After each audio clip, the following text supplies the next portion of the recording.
Hello students, in this video lecture we are going to continue with the explanation of the chapter The Sound of Music Part 1, and in this video we are going to start off with paragraph 6.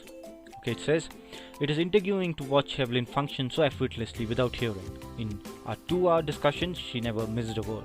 See, this girl, despite being deaf, got each and every word that the speaker said in the conversation, and then even after that she even cracked a joke, and as she mentions, men with bushy beards give me trouble. She laughed. It is not just watching the lips, it's the whole face, especially the eyes.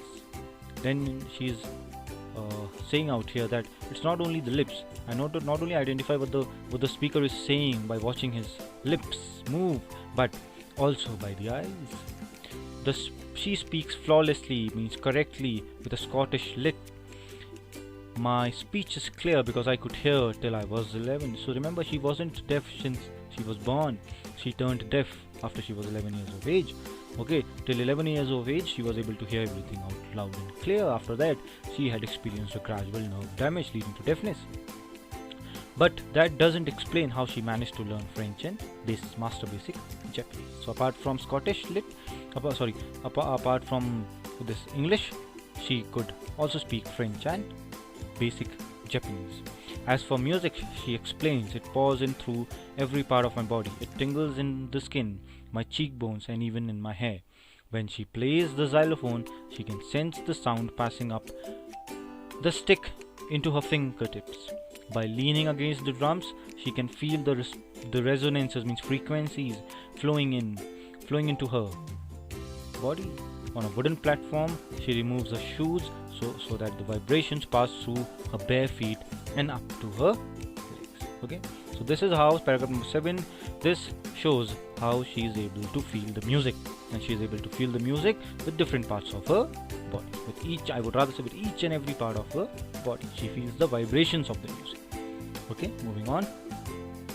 Not surprisingly, Evelyn delights her audiences. In 1991, she was presented with the Royal Philharmonic Society's prestigious Soloist of the Year award, says master percussionist James Blades. God may have taken her hearing, but has given her back something extraordinary. What we hear, she feels far more deeply than any of us. That is why she expresses music so beautifully. Evelyn confesses that she is something of a workaholic. I've just got to work. Workaholic means one who loves to work, one who's always working. I've just got to work over harder than classical musicians, but the rewards are enormous. Apart from the regular concerts, Evelyn also gives free concerts in prison and hospitals. She also gives high priority to the classes for young musicians, and Richlin of the Beethoven Fund for Deaf Children says she is having inspiration for deaf children. They see that there is nowhere that they cannot go. So this girl, Evelyn, is also an inspiration or high inspiration for the deaf children, because looking at her, seeing her perform so very good, they feel motivated and they feel that there is no place in the world where they cannot go. Evelyn Glenn has already accomplished more than what most of the people twice her age have. She has brought percussionists to the front of the orchestra and demonstrated that it can be very moving. She has given inspiration to those who are handicapped people, who look to her and say, if she can do it, I can. And not the last, she has given enormous pleasure to the millions. Okay, so this was it. This was the end of the story. Go through the video, watch the video very carefully, and if any problems, bring them up in the class. Till then, stay safe, bye bye, take care.